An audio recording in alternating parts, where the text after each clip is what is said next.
मन के भंवर प्रथम अंक।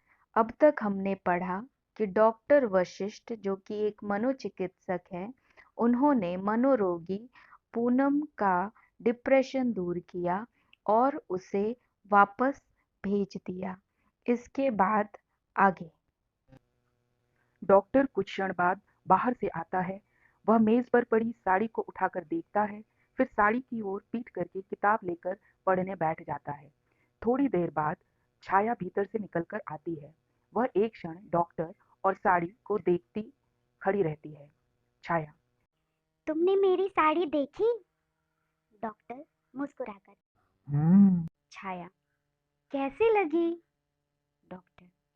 अच्छी है, काफी महंगी है।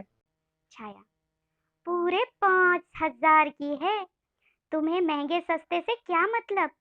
यह रुपए हमें पापा ने दिए थे। डॉक्टर। ओह।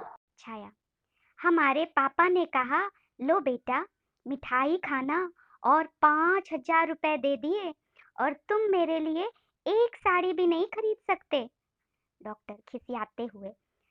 तुम्हारे पापा बड़े आदमी हैं, रुपए वाले हैं। मैं तो भाई गरीब आदमी हूँ।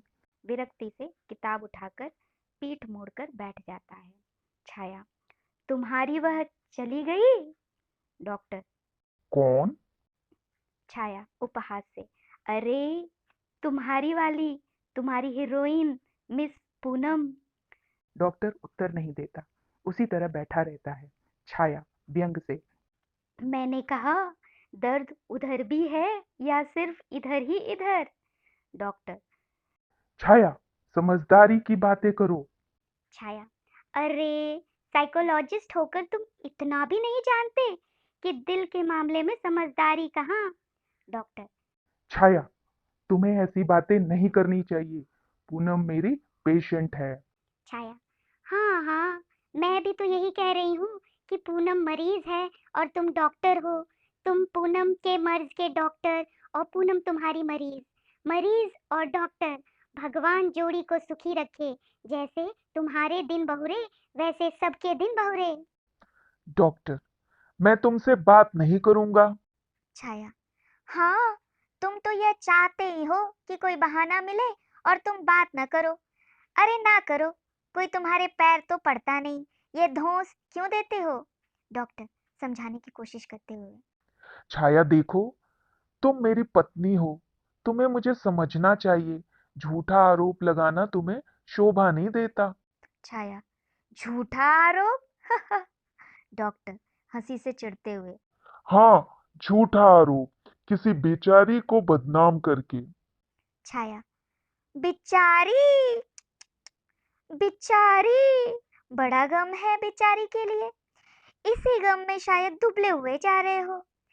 डॉक्टर। छाया, मैं नहीं जानता था कि तुम इतनी शक्की हो, नहीं तो।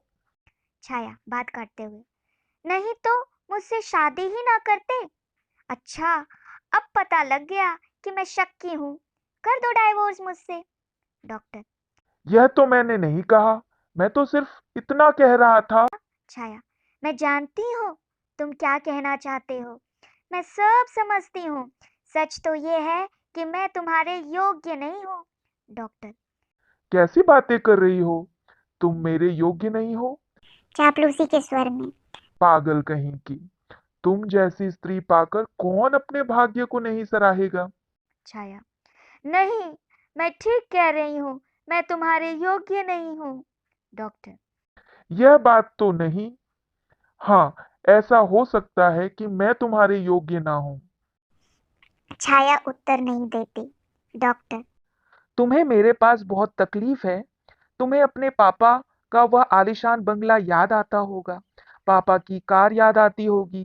तुम सोचती होगी कि ना जाने किस समय में मेरी मुलाकात अमेरिका में तुम्हारे पापा से हो गई। तुम्हारे पापा मुझ पर रीझ गए और उन्होंने मेरी गरीबी के बावजूद भी तुम्हारी शादी मुझसे कर दी। छाया चुप बैठी रहती है। उसके मुख पर अवहेलना के भाव हैं। डॉक्टर सोचते हुए मुस्कुराकर। तुम्हारे पापा का विचार था कि मैं जीवन में बहुत सफल होऊंगा। खैर हटाओ। मगर सोचो छाया, कार और बंगले के बिना भी तो हम लोग सुखी रह सकते हैं। याद है तुम्हें शादी के शुरू के दिन, जब हमें चिंता फिक्र रोना धोना छू तक नहीं गया था। हम लोग अपने में इस तरह से खोए थे। छाया निर्ममता से। सब दिन हमेशा एक से नहीं रहते। डॉक्टर। हाँ, एक से दिन हमेशा नहीं रहते। आज तुम्हारे चेहरे पर शिकायत है और इसका कारण मैं जानता हूँ। छाया क्या जानते हो? डॉक्टर। यही कि तुम्हें शान शौकत चाहिए, पैसा चाहिए, मोटर बंगला चाहिए, नौकर चाहिए। छाया चुप रहती है। बोलो, ठीक कह रहा हूँ मैं? छाया क्या गलत है इसमें? कौन शान शौकत नहीं चाहता? कौन रुपया पैसा मोटर बंगला नौकर चाकर नहीं चाहता? डॉक्टर। ठीक कहती हो, सब चाहते हैं। मगर क्या यही सब कुछ है? क्या इसके अलावा जिंदगी नहीं है? आज हिंदुस्तान में कितने आदमी हैं जिनके पास मोटर हैं? कितने आदमी हैं जिनके पास बंगले हैं?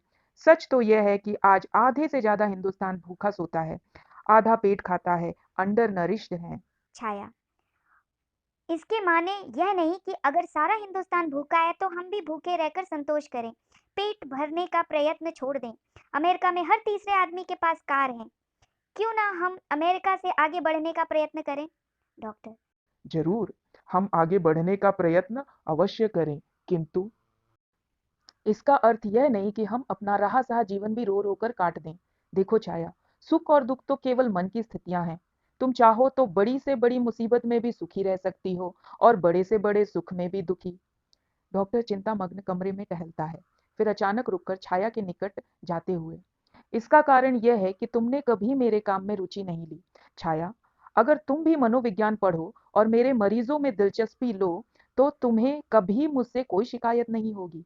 हम दोनों मिलकर एक ही उद्देश्य की साधना करेंगे, तब हम दोनों सुखी होंगे। छाया क्या यह जरूरी है कि जिसमें तुम्हारी रुचि हो उसमें मैं भी रुचि लूं? डॉक्टर। यही तो सफल वैवाहिक जीवन का रहस्य है।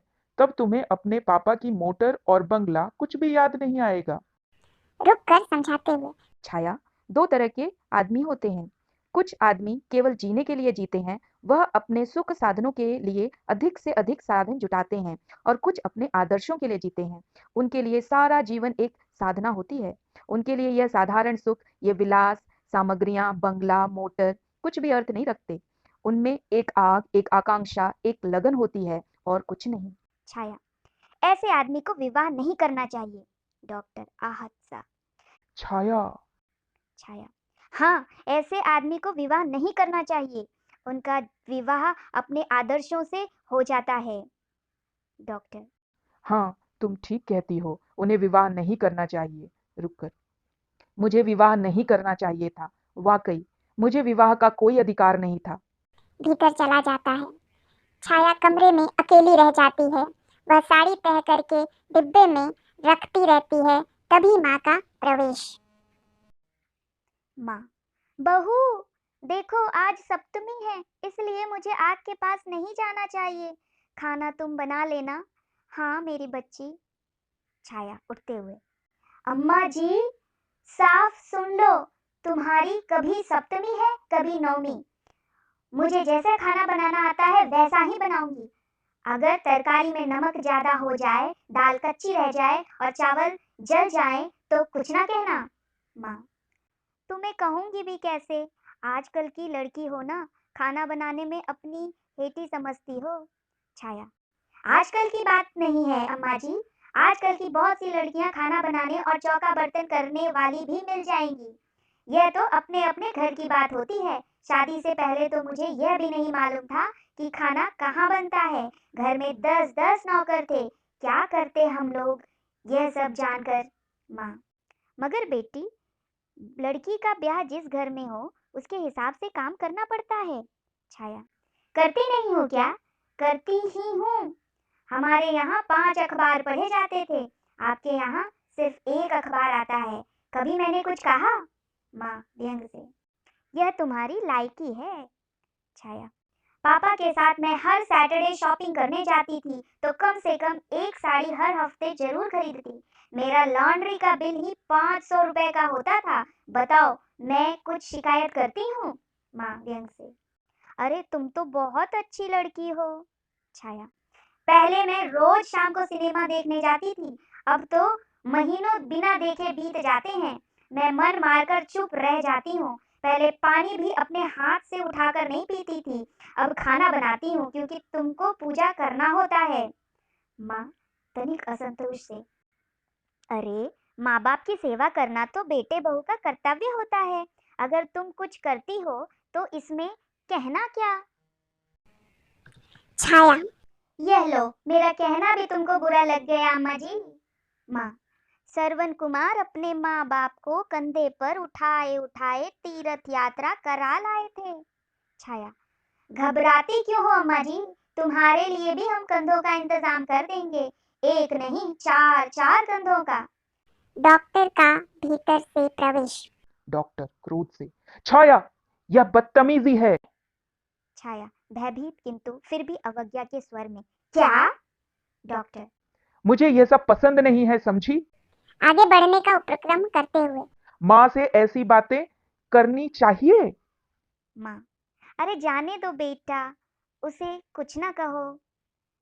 डॉक्टर, नहीं, तुम अंदर जाओ, कुछ न कहने से इसका सिर चढ़ता जा रहा है।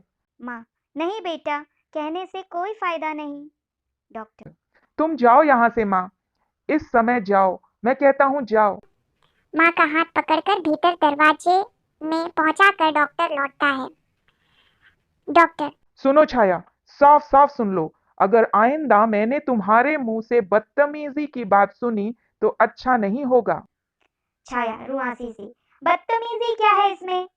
डॉक्टर, इसे तुम बदतमीजी नहीं समझती?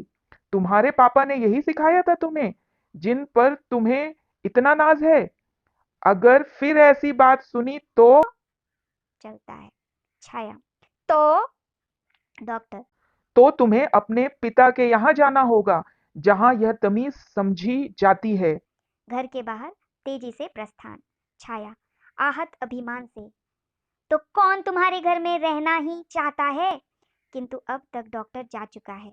वह सुबक कर रो उठती है और मेज पर सिर रखकर बैठ जाती है। थोड़ी देर बाद बाहर के द्वार पर दस्तक सुनाई पड़ती है। छाया चौंक कर उठ बैठती है और आंसू पोंछती है। तभी दरवाजे से देवेंद्र झांकता है। शोर सा फिर हट जाता है। दरवाजा फिर खटखटाता है। बाकी का अगले एपिसोड में।